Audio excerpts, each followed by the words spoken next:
It had been a long day, 12 hours of back-to-back meetings, a city council briefing, and a closed-door disciplinary review. My badge might have said chief, but most days I felt like a mediator, budget analyst, and complaint department rolled into one. Still, I loved my job. I loved serving my community. And after decades on the force, I'd finally earned my place, both in uniform and in my quiet little neighborhood by the lake. That evening, I wasn't in uniform. I was wearing a faded blue flannel and jeans, driving my unmarked Tahoe through the winding streets of Willow Creek Estates. The sun had just dipped below the tree line, casting a dusky amber glow over the manicured lawns and stone mailboxes. It was peaceful here, too peaceful for what happened next. I just turned onto Birch Lane Drive when the flicker of red and blue lights lit up my rearview mirror. For a moment, I slowed out of habit. Old training dies hard. But then confusion hit me. This was my neighborhood, and those lights were coming from an old Ford Crown Victoria, the kind the city had phased out nearly a decade ago. The vehicle didn't have any official markings, no decals, no police insignia, just a small, poorly mounted light bar on the dash, and a spotlight duct taped to the driver's side window. I narrowed my eyes. Something was off. Still, I pulled to the curb, more out of curiosity than obligation. The Crown Vic stopped behind me. The engine wheezed as it idled. Through my rear-view mirror, I saw the driver's side door open, and a tall, broad-shouldered man stepped out. He was wearing dark cargo pants, combat boots, and a black polo with a small embroidered patch over the heart that read, Community Safety Division, HOA Enforcement. My pulse didn't spike. My training kept me calm. But a new question burned. Who the hell did this guy think he was? He approached the driver's side window, hand on his belt like he was ready to draw something. Not a gun, more likely a flashlight or, God help him, a fake taser. I rolled the window halfway down. Evening, he said gruffly. Do you know why I pulled you over? I gave a neutral smile. Why don't you tell me? You were doing 36 and a 25. That's 11 over. Plus, you failed to signal your turn onto Birch Lane. That's 2 violations. HOA Code Citations 3.4.1 and 4.7.3. I blinked. HOA Code Citations. He reached into a pouch on his belt and produced a yellow slip of paper. It looked like a cross between a parking ticket and a bad photocopy. He held it out. I'll need you to sign here to acknowledge the citation. You have 15 days to pay by check or online through the HOA payment portal. I didn't take the slip. Instead, I looked him in the eye. You mind showing me some ID? He raised an eyebrow. I just gave you the citation. No, I said, I mean a badge. Or a license. Anything that proves you have law enforcement authority to conduct a traffic stop. He shifted. I'm with the HOA's Community Safety Division. We have authorization under the charter to enforce residential code. That's not what I asked, I said calmly. You're conducting a traffic stop on a public street. That's a criminal law function, not a residential one. He puffed his chest. Sir, I'm going to need you to stop obstructing and comply. If you don't sign, I can escalate this.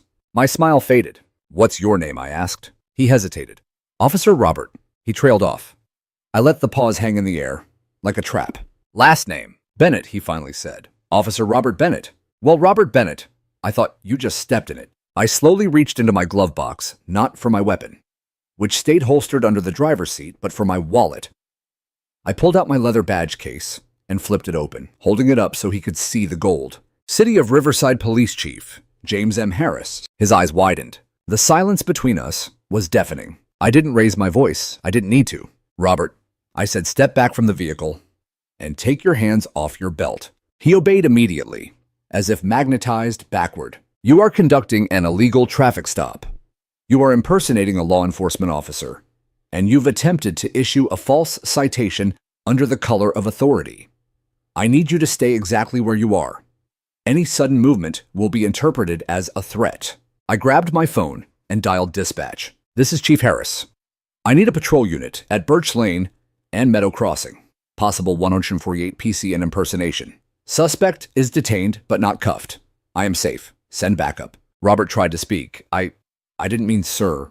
I was just... Save it. I stepped out of the car and moved around to the back, keeping my eyes on him. He was trembling now, beads of sweat forming at his temples. You got any weapons on you, Robert? No, sir. No permit to conduct stops. No post certification. No academy record. And you think a patch on your shirt gives you power? He said nothing. 2 minutes later, I heard sirens in the distance. Riverside PD wasn't large, but response time in our neighborhood was always sharp. A marked cruiser pulled up, and Officers Tran and Lopez stepped out. Tran saw me and raised his eyebrows. Chief, take this gentleman into custody, I said. Impersonation. We'll sort out the rest at the station. Robert didn't resist. He slumped as they cuffed him, muttering, "It was just HOA protocol. They told me I could." I watched them drive away, lights fading into the dusk. I stood there for a moment, the quiet returning. But peace didn't, because if the HOA thought they could authorize fake cops to pull people over, this wasn't an isolated incident. It was a symptom, and I was going to find out just how deep it ran. The night Robert Bennett was taken in, I didn't sleep. I sat at the kitchen table with a cold cup of coffee and my department laptop open in front of me. Every now and then, I glanced out the window toward the lake, a place I used to find peace in. That night, it felt like the shadows held secrets I hadn't been paying enough attention to. I kept replaying the incident in my head.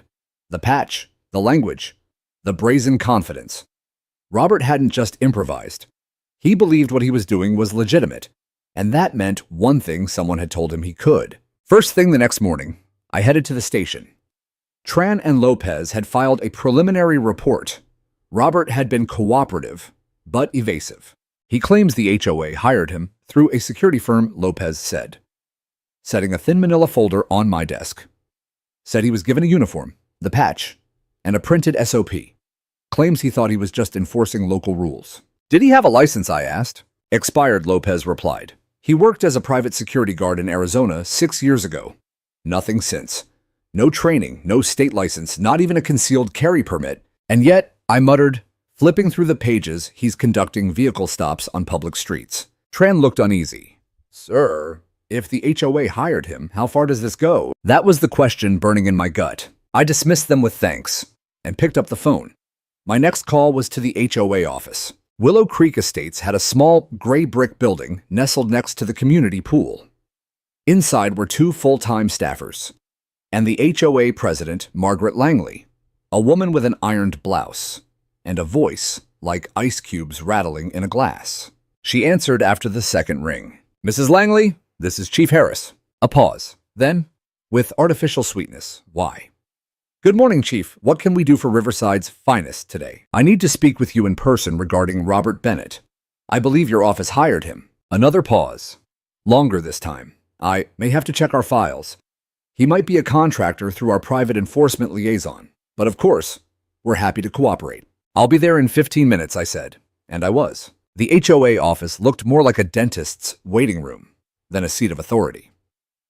The front desk was manned by a young woman named Emily, who gave me a polite smile before buzzing me into the back. Margaret was already waiting in her office, thin, silver-haired, with large pearl earrings, and a folder sitting perfectly centered on her desk. Chief, she said, rising but not offering a handshake. This is most unusual. Not as unusual as someone impersonating an officer in your community, I said, sitting without being asked. She blinked. Then, reaching for the folder, she said, our board approved a resolution last month to engage a community safety liaison. Given the rising concerns about overnight parking, speeding, and vandalism near the lake trail, we felt a more direct presence was necessary. Did you run it through legal? We consulted a former HOA compliance consultant. Yes. Did you verify Robert Bennett's background? He came recommended by the firm. Which firm? A tight smile. Secure Path Solutions, LLC. I pulled a notebook from my jacket and scribbled it down. I'll be contacting them. She shifted slightly in her seat. Chief, I assure you, there was no intent to mislead. Our residents demand a certain level of security. Our budget doesn't allow for full-time officers. The board merely approved a presence with lights, badges, and citations. Now her smile faltered. I saw the citation slip. It asks residents to Zelle funds to a personal account. That's not oversight. That's fraud. She opened her mouth, closed it again. I'd like access to the contract between the HOA and Secure Path, I said. Voluntarily. That will require a board vote. Then schedule it. I stood. You may also want to call a meeting with your liability insurer. because this just became a criminal investigation. Back at the station, I ran a background check on Secure Path Solutions. The company's registration traced back to a P.O. box 2 towns over. Its listed owner, Robert Bennett. He'd registered the LLC just 3 months prior. No business license, no insurance, no record of any employees. It was a shell, a front for one man to walk around acting like a cop under the HOA's blessing. And somehow, Margaret Langley had either missed it or didn't care. That evening, I made another visit. Not to Margaret, but to my neighbors. At the weekly community circle, usually a casual get-together with wine, dogs, and kids on scooters, I stood on the grassy common and shared what had happened. "He pulled you over," someone asked. "Claimed I failed to signal," I said. But he was operating under false pretenses. An older man frowned. But wasn't he the one who gave out those flyers about car break-ins? The one who helped clean graffiti off the park benches? He also wrote a citation to a teenager for skateboarding and told a mother she couldn't park within 50 feet of the pool gate, I said, all without legal authority. That got their attention. Deborah, a longtime resident and former HOA secretary, crossed her arms. "We were never told about any formal security contract.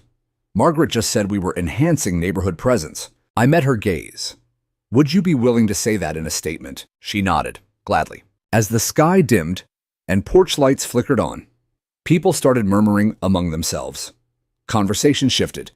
Perspectives changed. The illusion of safety Robert Bennett had projected started unraveling.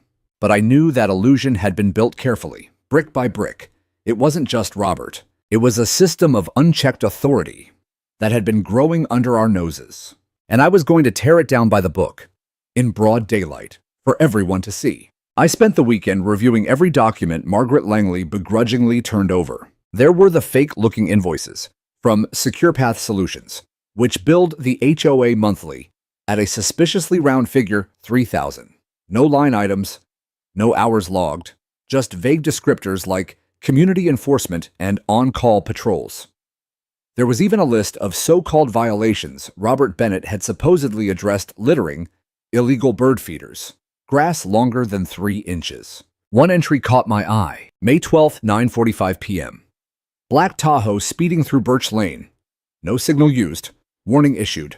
That was me. Not only had Robert documented the stop, he'd written it up like a legitimate law enforcement report.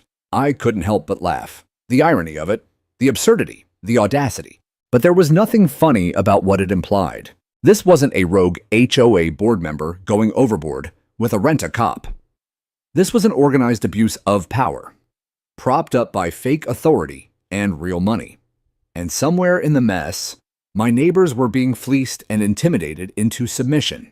Monday morning, I received a call from Officer Tran. "Chief, he said you're going to want to see this." In the evidence locker sat a box we'd retrieved from Robert Bennett's apartment after his detainment, a legal search done with warrant and due process.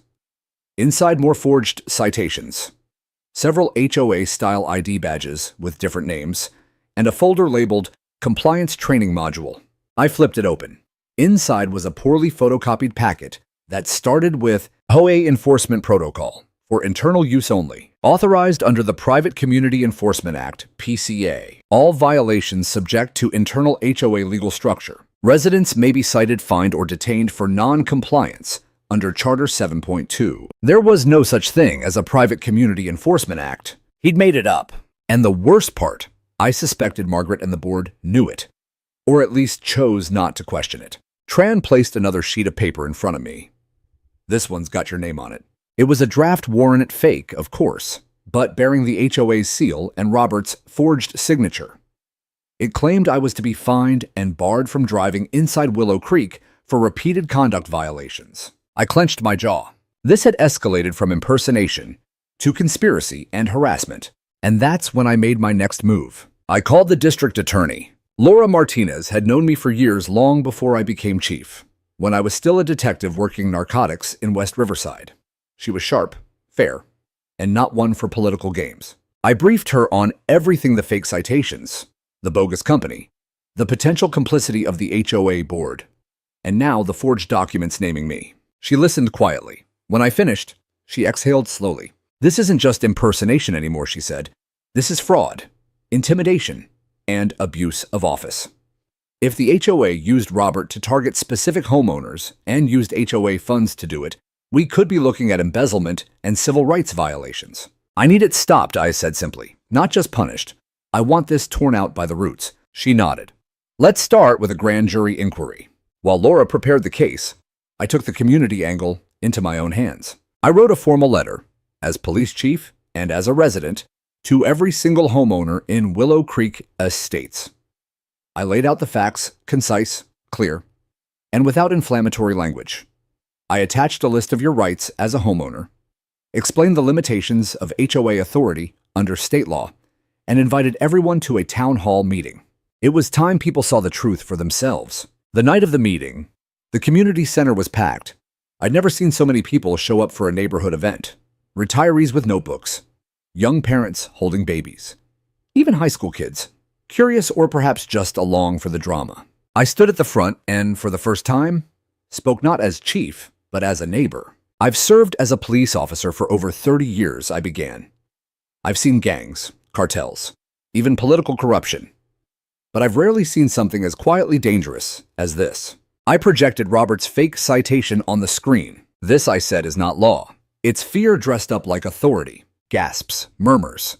Heads turned toward Margaret Langley, who sat stiffly near the back, arms folded like stone. I clicked to the next slide, Robert's LLC registration, with his name in bold. This is the man the HOA paid, using your dues, not through a vote, not through open process, but in secret. I clicked again, showing the bogus Private Enforcement Act. This is fiction. There is no such law.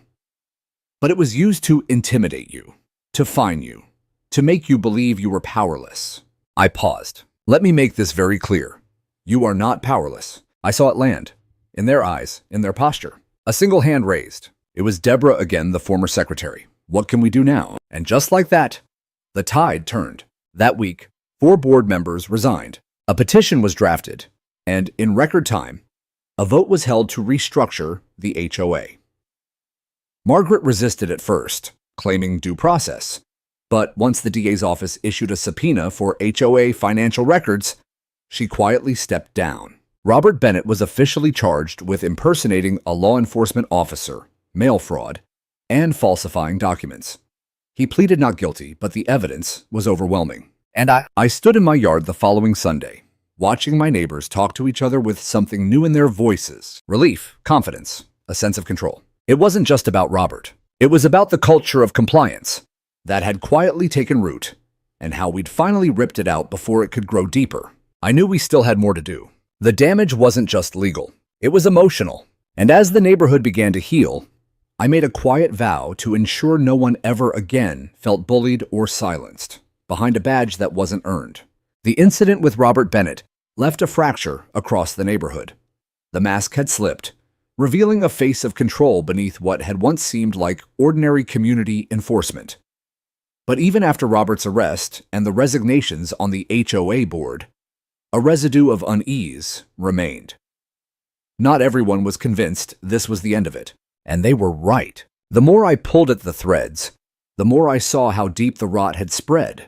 So I took a trip to the county clerk's office, hoping to find clarity in the most boring place imaginable, paper records. I wasn't disappointed. There, nestled between floodplain surveys and easement filings, were dozens of amendments the HOA had filed over the years.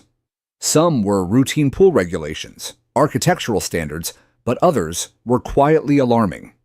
One document, filed just 8 months prior, granted temporary law enforcement privileges to contracted safety officers. Now, that wasn't legal. No homeowners association has the authority to grant law enforcement powers, not even temporary. That's a state matter, and these words had no standing. But what concerned me wasn't just the illegality. It was the intent. They knew what they were doing. They weren't confused. They were pretending to be confused, while building a private enforcement system around a fiction. Back at the station, I cross-referenced those filings with community reports over the past year. Complaints had increased about ticketing, intimidation, unauthorized inspections, but most had never made it to our department because they'd been redirected to the HOA. One report stood out. A woman named Lisa Carter had filed a complaint 6 weeks ago after her teenage son was detained by someone in a black uniform near the neighborhood basketball court. According to her, the man accused her son of vandalism, ordered him to sit on the curb, and photographed his ID without her consent. The complaint had been logged, then dismissed. I picked up the phone at Haikasi and called Lisa. She answered on the first ring. Chief Harris. Yes, Lisa. I'm looking into the situation with Robert Bennett and the HOA enforcement program. I came across your report. I figured no one would ever read that thing again, she said bitterly. I almost pulled my son out of school. He was traumatized. That guy screamed at him in front of his friends like he was a criminal. Did you get a name? No badge. Just a patch and a vest. But it was the same guy you arrested, wasn't it? Yes, I said. I'm sorry it wasn't handled sooner. I'm reviewing every incident now.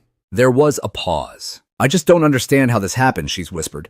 This is supposed to be a safe place. That was what hurt the most. They had used safety as a disguise for dominance. I promised her I'd make it right. The next day, I walked into Margaret Langley's office one last time.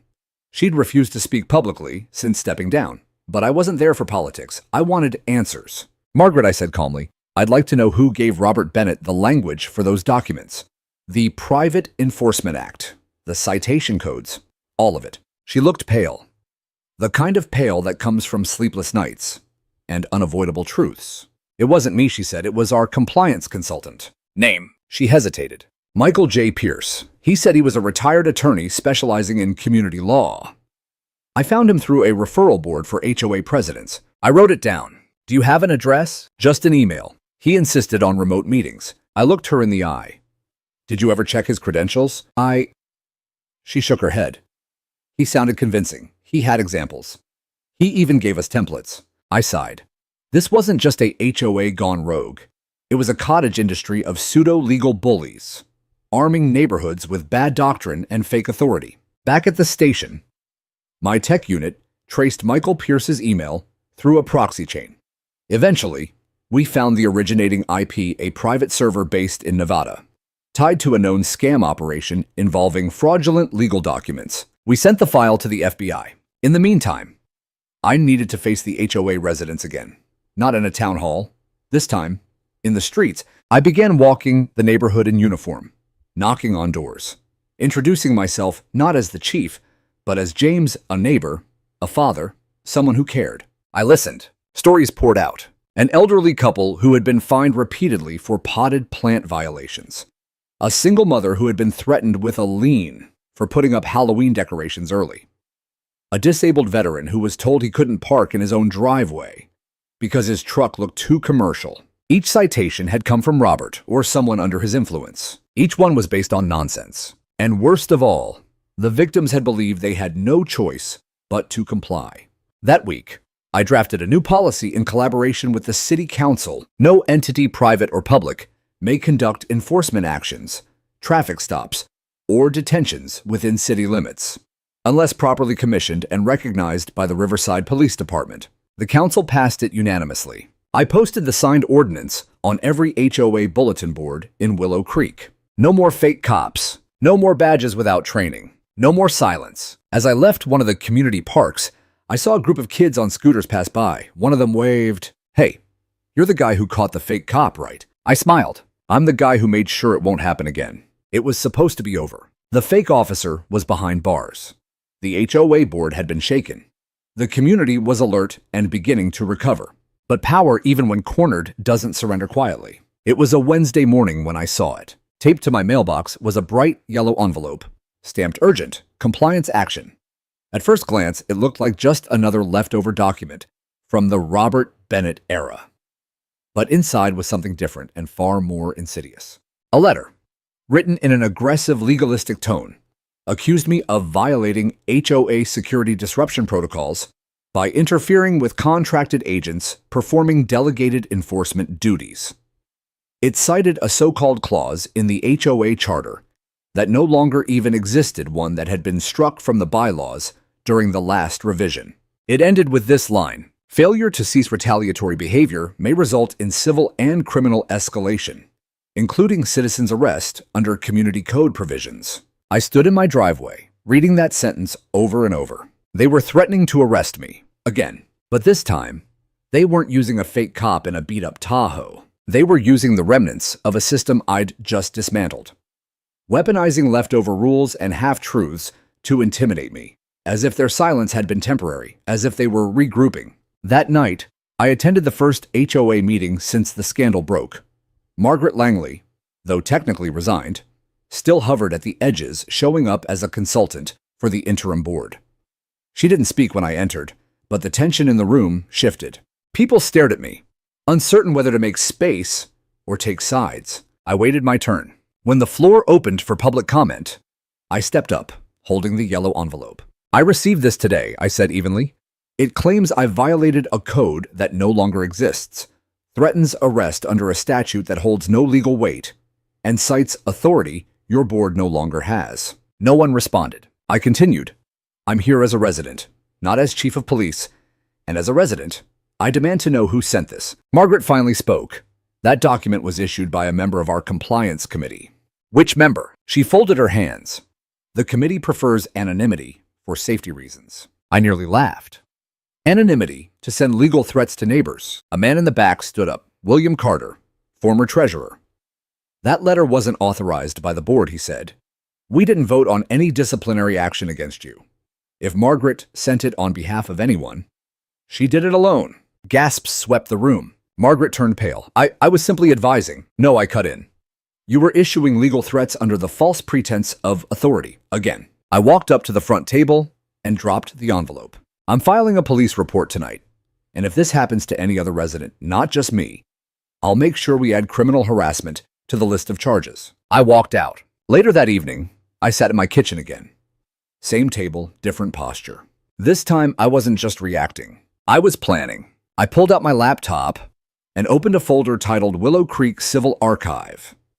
Over the past month, I had quietly compiled records, complaints, and testimonies from dozens of residents, not just about Robert Bennett, but about the pattern that allowed someone like him to thrive. Dozens of HOA fines that exceeded legal maximums, unauthorized inspections by board members, selective enforcement against people who spoke out. And Margaret, she was at the center of most of it.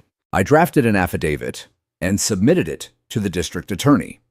This time, the charge was more expansive, organized harassment under color of community authority. I also worked with City Council to introduce a Neighborhood Oversight Act, requiring all HOAs in the county to submit their enforcement protocols for legal review.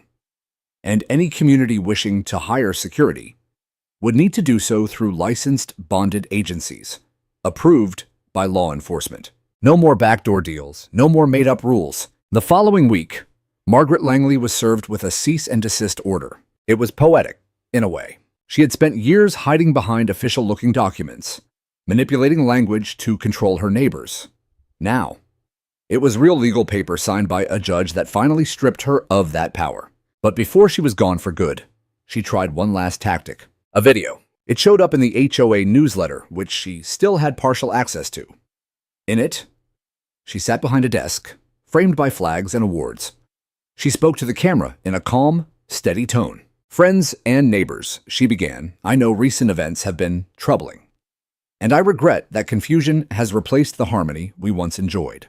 But I must warn you, when police power replaces community voice, we all lose."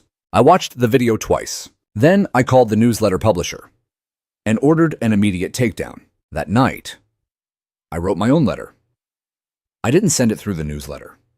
I posted it on every community board, every social media page, every street corner where people walk their dogs. To my neighbors, my name is James Harris. You know me as your police chief. But first, I'm your neighbor.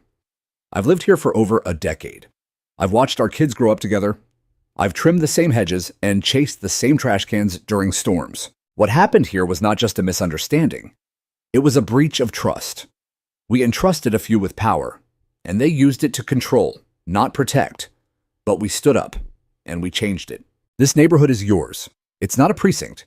It's not a dictatorship. It's home. If you ever feel afraid again, don't knock on a stranger's door in uniform. Knock on mine. I'll be there. When I walked the neighborhood the next morning, I noticed something remarkable. People were smiling. They waved.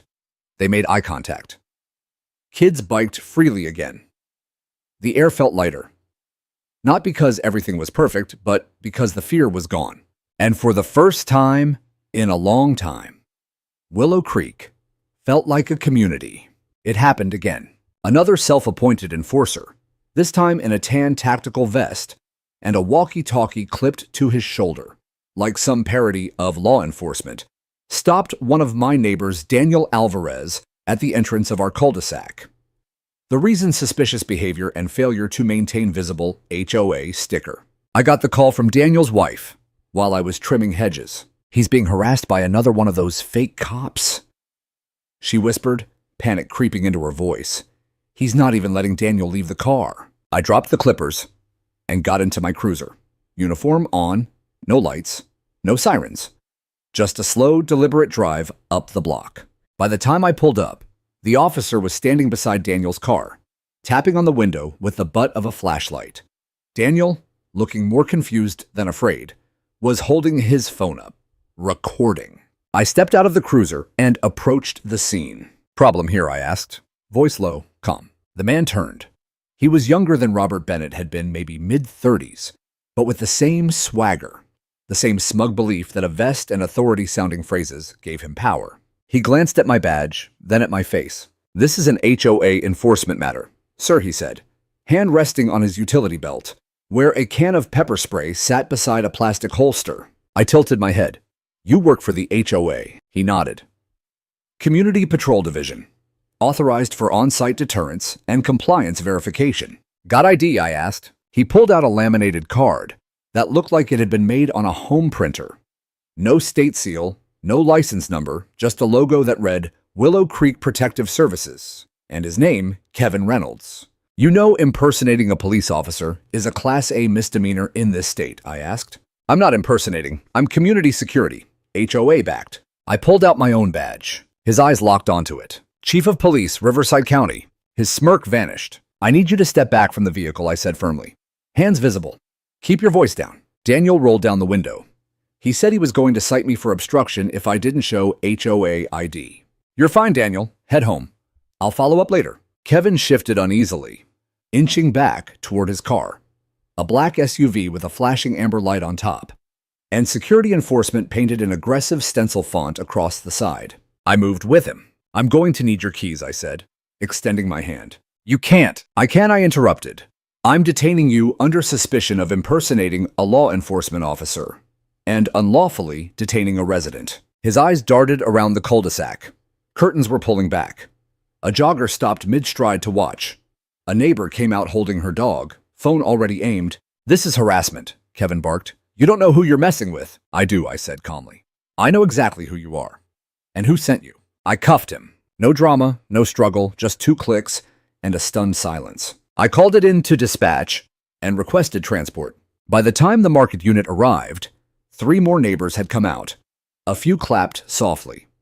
One man just nodded in silent thanks. I gave my report, then turned to Kevin one last time before they put him in the car. "Tell Margaret I said I'm done playing chess. This isn't a game." Back at the precinct, I sat with Tran and reviewed Kevin's background. No criminal record, but no licensing credentials either. The security company he claimed to work for, Willow Creek Protective Services, wasn't registered anywhere in the state.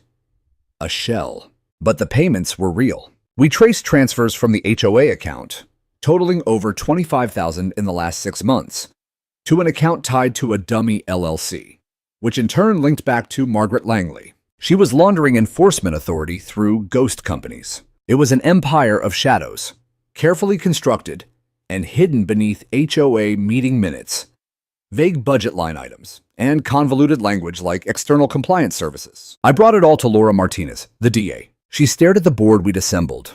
Red lines connecting accounts, contracts, names. "This is racketeering," she said, "on a community scale. But it's organized, intentional. We've got conspiracy, misappropriation of funds, unauthorized law enforcement activity." "Can we go federal?" I asked. "If we tie any of it to interstate communication," "Yes," she replied. "And with those shell companies, I think we can." Within a week, subpoenas were issued. The HOA's bank froze discretionary accounts. City auditors began poring over years of financial records, and Margaret, she vanished. Just gone. Phone disconnected. Mail piling up. Her house quiet. Some said she'd gone to visit her sister in Idaho. Others claimed she was hiding out at a lake cabin 2 counties over. I didn't care. She'd have to face the system eventually. What mattered now was the neighborhood. I stood again before the town hall not as chief, but as witness. I showed them Kevin's fake badge, explained the payments, shared the truth in careful, steady tones. There was no anger in the room this time, only clarity. We knew what we had allowed to take root. We knew who had watered it, and now we knew how to dig it up. The residents voted unanimously to dissolve the HOA's enforcement wing permanently and demanded full transparency for all future budgets. A temporary committee was formed to revise the charter, with legal counsel present at every step. For the first time in years, power belonged to the people again.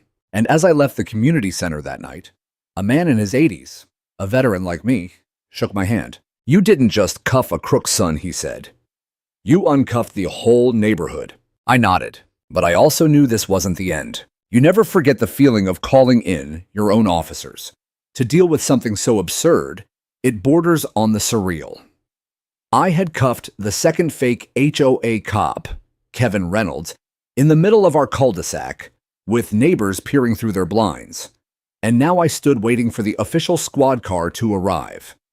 My hands were steady, my expression neutral, but inside, something simmered in anger I hadn't felt since my early years on the force. When the patrol unit rolled up, lights flashing, no sirens as Officer Sanders and Ortiz stepped out, their eyes flicking from me to Kevin. "You okay?" Chief Sanders asked, brows furrowed. "I'm good." "This one was impersonating again," I said, gesturing at Kevin, who now looked pale and sweaty. "Claims to be community security. No license, no credentials, no authority." Same type of setup Robert Bennett had. It's the same operation, just more brazen. Sanders nodded and took Kevin by the arm. "You have the right to remain silent," he began. And the familiar cadence of Miranda filled the suburban air, like a cleansing wind. Kevin started to protest. "This is a misunderstanding. I was told I could." But Ortiz gently, yet firmly, guided him into the back of the patrol car. Slam, locked. I turned to Sanders. "Get his car impounded. Have CSU photograph everything inside. I want chain of custody documented. He may be just the pawn, but his phone, that's the bishop, rook, and queen all in one." Sanders gave a tight nod. "Understood." As they began collecting evidence from Kevin's vehicle, I scanned the growing group of neighbors. Word had spread fast. Some people held phones aloft, recording silently. Others murmured, not with panic this time, but disbelief. A new kind of awareness was sinking in. The wool was falling from everyone's eyes. I saw Lisa Carter, whose son had been harassed weeks ago, standing next to Daniel Alvarez.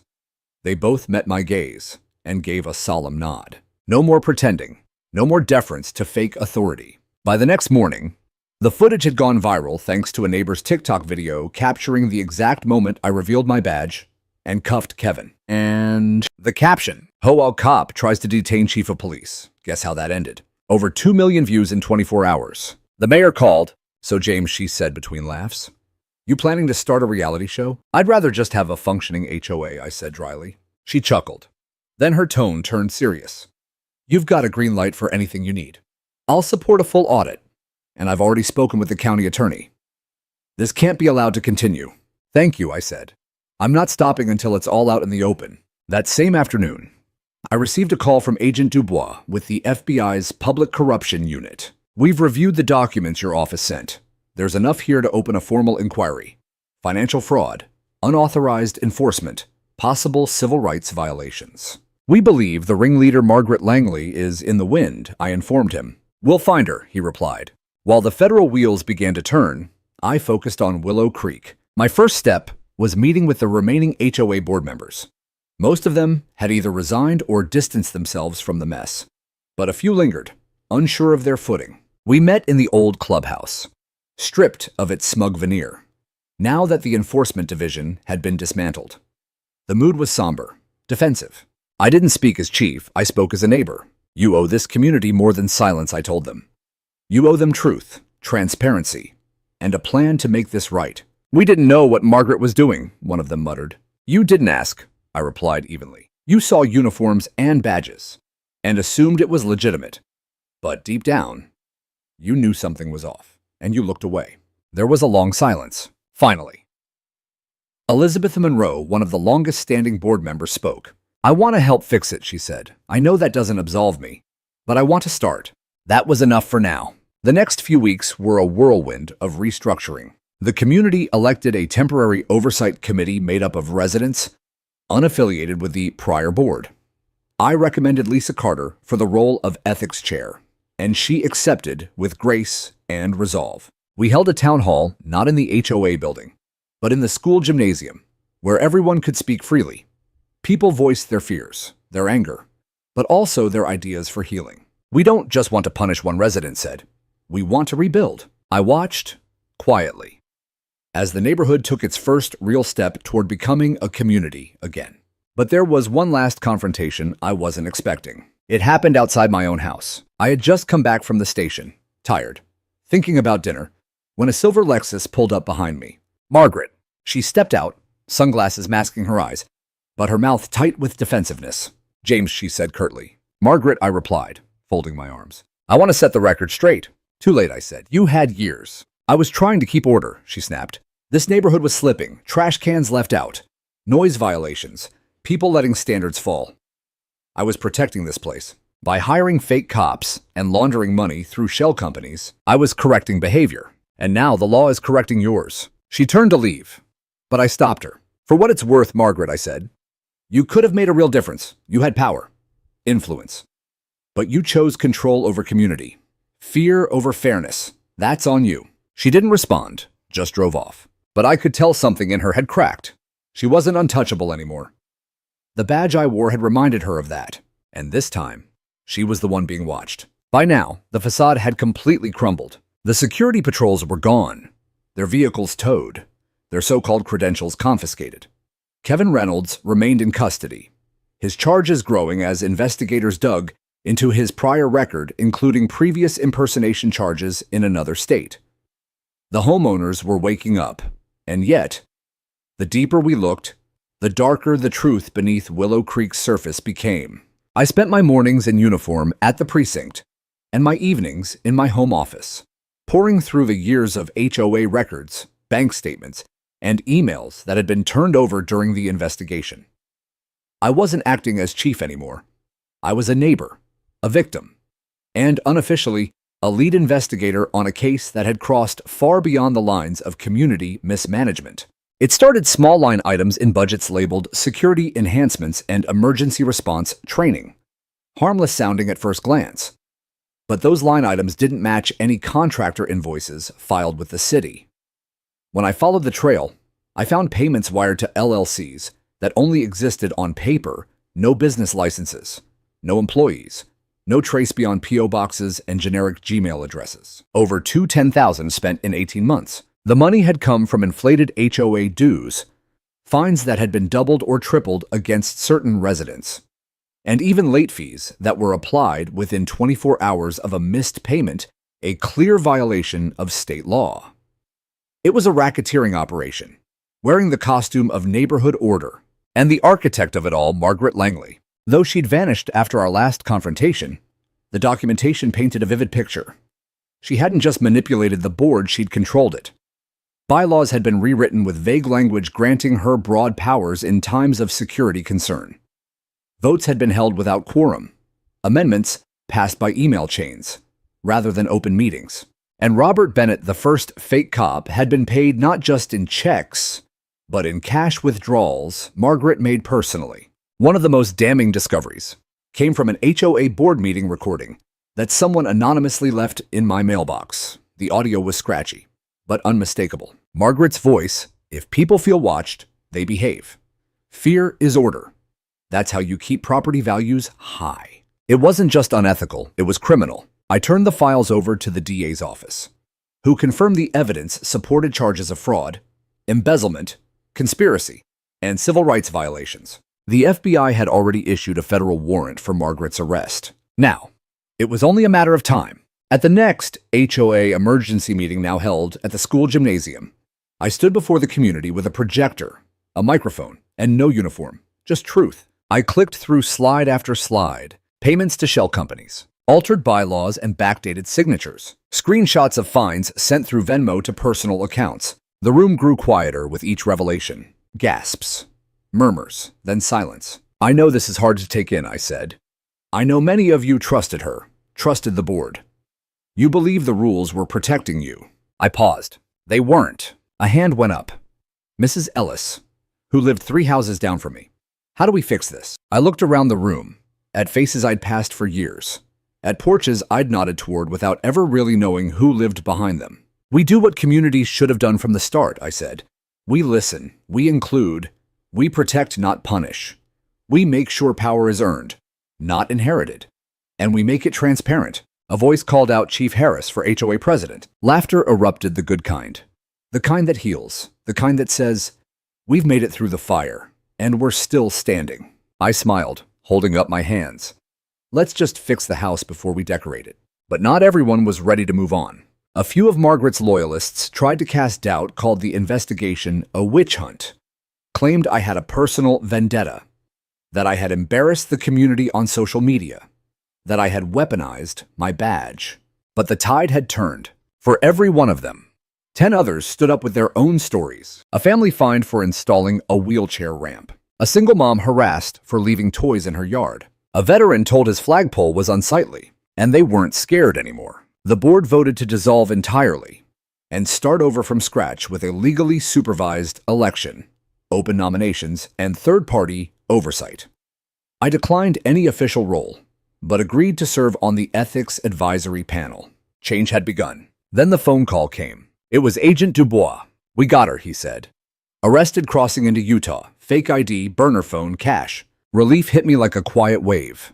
Not with celebration, but with closure. What's next, I asked. Extradition. Charges will include wire fraud, impersonation, and civil rights violations. It'll be a process. But that was okay, because for the first time, the process was working for us. I walked around the lake that evening, past the old clubhouse, past the newly posted notice announcing the temporary dissolution of HOA activities. A group of kids were playing with a frisbee. Their laughter echoed across the water. I stopped near the pier, the same spot I used to avoid, because of the security zone signs Margaret had put up.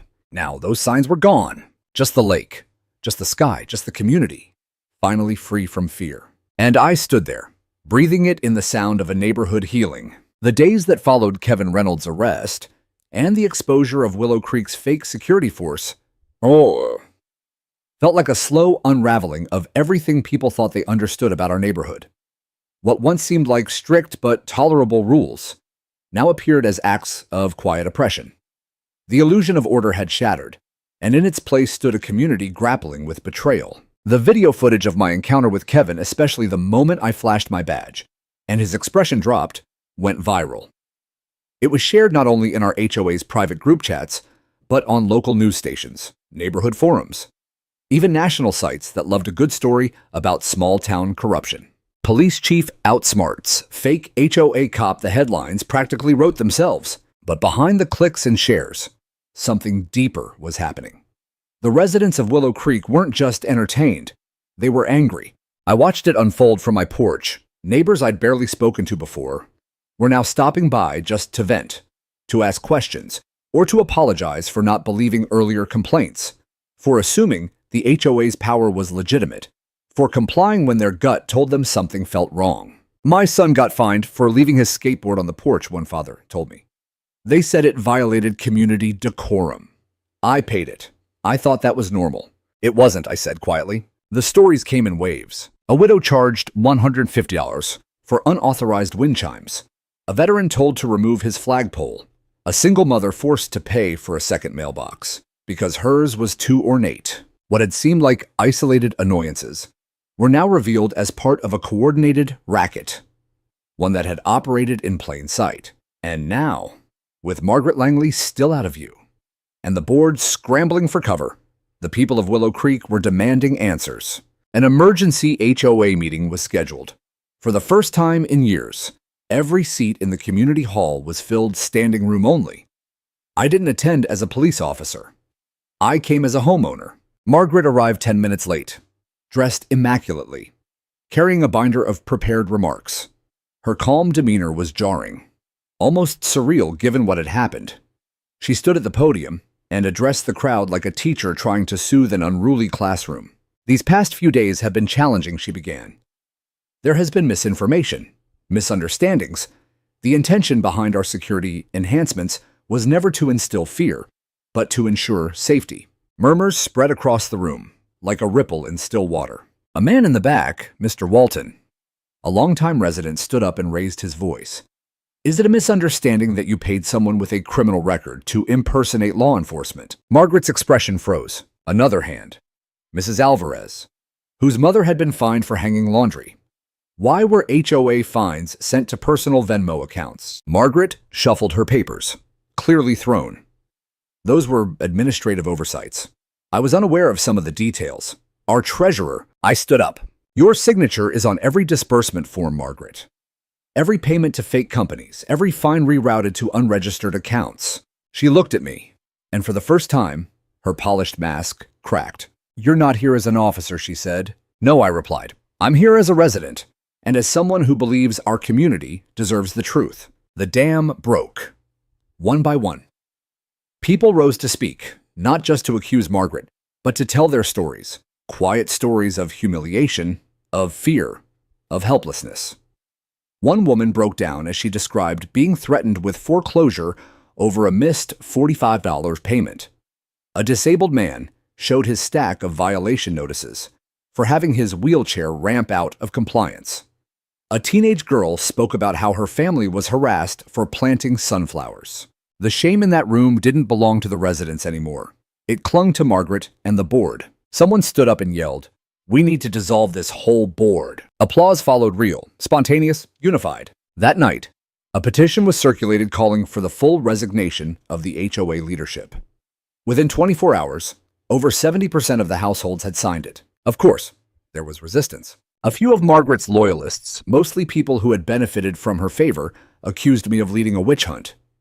They said I was using my badge to push a political agenda, that I was embarrassing Willow Creek in the media. But their voices were drowned out, because for every accusation, there were 10 people sharing receipts, letters, fines, photos of things confiscated or destroyed. No one wanted to go back to the way things were. The movement grew. Residents organized informal committees. A Facebook group called Willow Creek Reform ballooned to over 300 members within days. Lawyers were consulted. City officials were looped in. A draft for a new resident-driven charter was proposed, one that demanded transparency, term limits, and third-party audits. For the first time in years, people weren't afraid. They were empowered. Late one evening, I received a call from Mrs. Ellis, the elderly woman who once warned me about HOA patrols. She asked if she could bring something over. When she arrived, she handed me a folded piece of paper. It was a handwritten letter. I just wanted you to know. She said I voted for Margaret to be president. I thought she was protecting us. I didn't see what was happening. You weren't the only one, I said softly. She made us think fear was safety, she whispered. But it was never safety. It was silence. I nodded. I hope you'll run for president now, she said, her voice trembling. We need someone who sees us. I didn't have an answer. I didn't want power. I just wanted healing. But it meant something that she asked. 2 days later, someone placed a sign at the lake's edge, where the old HOA patrol zone markers had stood. It was hand-painted, simple, and beautiful. Willow Creek belongs to the people, not the power. The sign wasn't official, but it was more powerful than any policy we'd ever had, because it came from us. The lake shimmered in the golden wash of morning light. It had always been beautiful, calm, reflective, unbothered by the chaos we humans churned up along its shores. But today, it looked different. It looked like it belonged to all of us again. 2 weeks had passed since the emergency meeting. 2 weeks since the community, once subdued by fear and fines, found its voice. And in those 2 weeks, the people of Willow Creek had done what bureaucracies usually took months or years to accomplish. We cleaned house. The entire HOA board, Margaret included, was formally dissolved under the Articles of Incorporation. The city clerk's office, now involved thanks to multiple resident filings, confirmed the HOA had violated several ordinances and fiduciary responsibilities. That, coupled with the evidence I'd turned over, was enough to invalidate the current leadership's legitimacy. They were done. Margaret Langley didn't show up for her final hearing. She was found several counties over, living under a false name. In a short-term rental booked with prepaid cards, the FBI picked her up and extradited her back to our jurisdiction. She would face trial for embezzlement, fraud, impersonation by proxy, and a slew of civil rights violations. It was a strange kind of relief, not loud or vindictive, just quiet, clean, necessary. But now came the harder part, rebuilding something better. The residents voted to appoint a temporary ethics committee while drafting a new charter. They asked me to serve as chair. I declined the title, but agreed to help coordinate. I still didn't want power, but I wanted to help people protect themselves from it. We held meetings at the school auditorium every Tuesday night. Anyone could attend. No one was turned away. Even the most disgruntled residents, the ones who'd previously weaponized HOA rules for personal vendettas, showed up and sat in the same rows as the people they once fined for leaving trash cans out too long. It wasn't always easy. There were arguments, tensions, old wounds reopened. But something remarkable happened. People stayed. They listened. They tried. A single mother who once feared eviction was elected to oversee finance. A retiree who'd never spoken at meetings before volunteered to run neighborhood mediation. We even got a city liaison assigned to us to ensure that whatever we built now would be rooted in law, not interpretation. And all the while, the energy in Willow Creek shifted. The no loitering signs came down. Kids played in cul-de-sacs again. Flags flew without incident. Garden beds bloomed with wildflowers, no longer deemed non-compliant. And the lake, once cordoned off by fake security zones, now hosted family picnics, couples walking hand in hand, and the occasional paddleboarder at dusk. It felt like a place where people lived, not just existed under regulation. One night, I walked the loop around the lake alone. No patrol cars, no HOA vehicles with flashing lights, just the sound of frogs croaking, and the faint whisper of sprinklers in the distance. I stopped near the water's edge, right where it had all started, where Kevin had pulled me over with a fake badge and too much bravado. That moment had turned everything upside down, but it had also revealed the rot we'd been living with, and it gave us a chance to start over. A voice startled me from behind. "Chief!" I turned to see Nathan, a teenager from a few blocks down, the same kid who'd once been fined for riding his bike too fast on a residential street. "Hey," I said, "you out late?" "Couldn't sleep," he said. "Too quiet now." I smiled. "That's a good problem to have." He nodded, kicking a small rock into the water.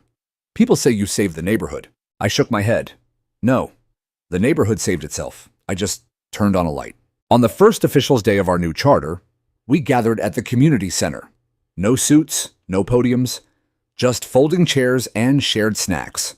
Someone brought lemonade. Someone else brought homemade cookies. I stood in the back and watched as neighbors greeted one another like old friends, even if they'd never spoken before. Barriers had fallen. Hierarchies had collapsed. All that remained was shared space and shared responsibility. A microphone was passed around. People spoke not in anger or accusation, but in hope. "I thought I didn't matter here," one woman said. "Now I feel seen." "I used to think rules made us better," a man added. "Now I know it's compassion that does." When the mic came to me, I hesitated, but I stood. "I was trained to enforce the law," I said. "But I've learned that enforcing trust is harder and more important. This isn't just about property values or clean sidewalks. It's about knowing your neighbor will stand up for you, not report you. That when someone knocks on your door, it's to ask if you're okay, not to issue a citation." I paused. Let's build that kind of community. Let's make this place worth belonging to, not because of rules, but because of the people. Applause broke out, not the kind that fills auditoriums, but the kind that warms the chest. Later that evening, I walked home past the new sign at the lake's edge. The hand-painted one had been replaced with a more permanent marker, but the words stayed the same.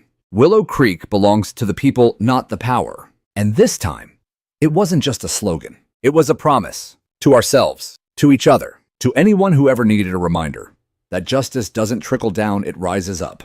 When enough people say, no more. And this time, we had. The HOA didn't win. Fear didn't win. We did. And that's how I remember it. Not with sirens, not with handcuffs, but with a quiet walk by the water and the sound of laughter in the distance. Finally, unafraid.